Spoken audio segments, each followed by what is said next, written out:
25 जनवरी को पूर्णमासी है और पूर्णमासी से ही माघ मास की शुरुआत हो जाती है। तो यानी 26 जनवरी को माघ मास शुरू हो जाएगा। तो माघ मास में हम कुछ नियम लेकर अपने जो पुण्य हैं उन्हें बढ़ा सकते हैं।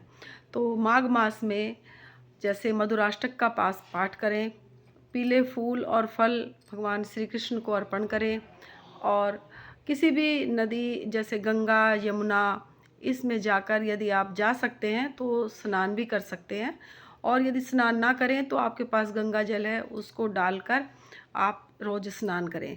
और तिल का जितने ज़्यादा से ज़्यादा आप दान करेंगे, कहते हैं शास्त्रों में वर्णित है कि यदि हम तिल का दान करें, तिल को खाएं, तो इससे हमारे तिल तिल कर कर पाप जो हैं कट जाते हैं। तो इस तरह से आप दान करें, खाएं तिल को। और किसी एक गरीब व्यक्ति को आप तिल का दान भी कर सकते हैं। और यदि आप सामर्थ्यवान हैं तो किसी गरीब व्यक्ति को आप एक समय का भोजन भी दान कर सकते हैं। हमारे शास्त्रों में तो ये भी वर्णित है कि आप जैसे किसी सरोवर में जाकर कल्पवास भी लोग करते हैं, जैसे 1 महीना पूरा प्रयागराज या गंगा में, यमुना में जाकर स्नान और दान का महत्व बताया गया है। तो स्नान दान यदि आप करना चाहें तो ये देख लें कि सामने जब आप जिसको आप दान कर रहे हैं वो सुपात्र होना चाहिए, कुपात्र नहीं।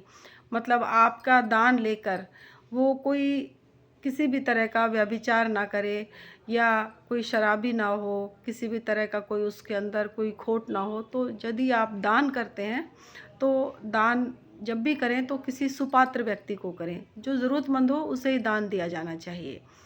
इस तरह से आप दान करें। और इसमें जो हमारा ये माघ मास है, माघ मास जो है ये मघा नक्षत्र में होने के कारण इसलिए इसको माघ मास कहा जाता है।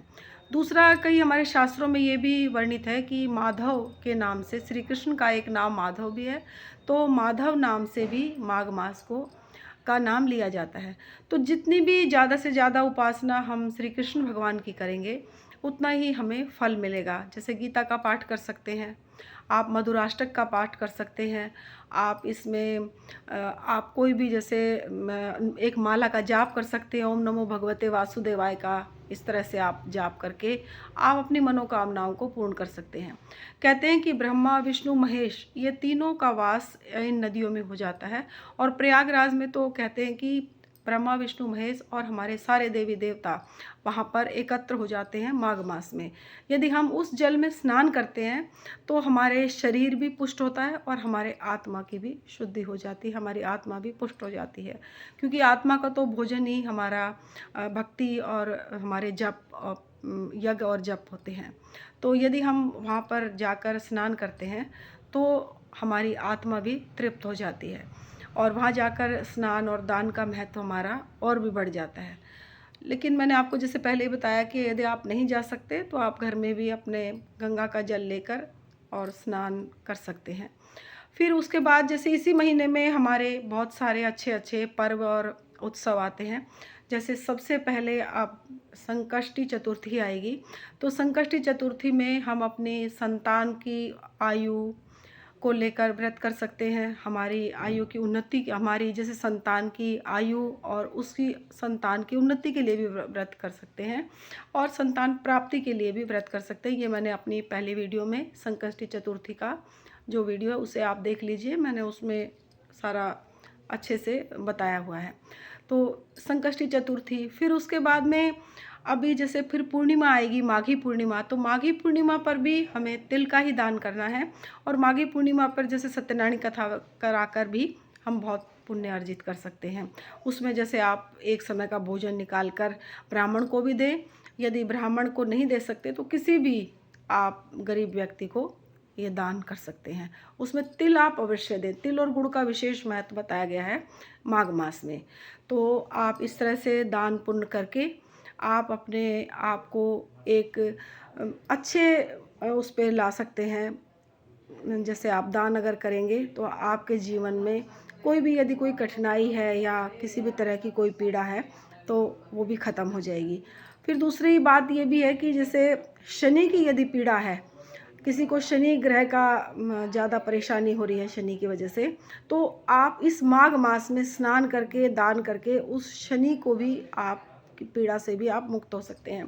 क्योंकि सूर्य भगवान जो है मकर राशि में गए हैं और मकर जो राशि है ये शनि की है। तो आप समझ लीजिए कि सूर्य मकर राशि में मतलब अपने पुत्र के घर में बैठे हैं। तो आप सूर्य भगवान को नारायण रूप बताया गया है, तो हरि और भगवान जैसे भगवान शनि की आपको कृपा दोनों की प्राप्त होगी। तो आप शनिवार को आप शनि से संबंधित दान करके आप शनि की पीड़ा से भी आप निजात पा सकते हैं, शनि की पीड़ा से भी आप मुक्ति पा सकते हैं। तो आप जैसे शनि का तो आपको ज़्यादातर तो सभी लोगों को पता है कि जैसे लोहा दान कर दीजिए, और तिल अगर दान कर रहे हैं तो काले तिल का दान आप शनि के दिन ज़रूर कर दीजिए। यदि कोई आपका ग्रह अच्छा है आपके लिए तो उस ग्रह का दान आप कभी मत करिए, क्योंकि हम दान उसी ग्रह का संबंधित करते हैं जो ग्रह हमारे लिए हमारे प्रतिकूल है। अनुकूल जो हमारे ग्रह हैं उनका दान देकर हम उस ग्रह को कमज़ोर बना लेते हैं। जो ग्रह हमारे कमज़ोर है हमारे लिए, जैसे किसी के यहाँ चंद्रमा कमज़ोर है तो वो चंद्रमा से संबंधित दान देगा, जैसे दूध देगा, दही देगा, चावल, इस तरह के दान करेगा। और शनि से अगर शनि परेशान कर रहा है, शनि हमारे अनुकूल नहीं है, तो हम उसे लोहा, काले तिल, काला कपड़ा, नीला कपड़ा इस तरह के दान करते हैं। यदि वो हमारे प्रतिकूल मतलब जैसे शनि हमारे प्रतिकूल है तो फिर हम उसका दान करके हम अपने उस ग्रह को अपने अनुकूल बनाते हैं। तो इसीलिए शनि हमारे अगर हमें पीड़ा दे रहा है तभी हम उसका दान करेंगे। यदि शनि हमें पीड़ा नहीं दे रहा तो हम उसका दान नहीं करेंगे। कुल मिलाकर कहने का मतलब ये है कि जो ग्रह हमारे लिए अच्छा है उसका दान कभी ना करें। जो भी ग्रह हमारे लिए खराब है उसी का दान दिया जाता है ताकि वो ग्रह हमारे लिए अच्छा हो जाए।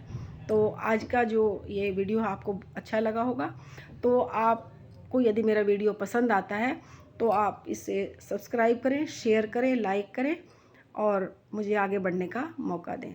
तो आज के लिए इतना ही। जय माता की। हर हर महादेव।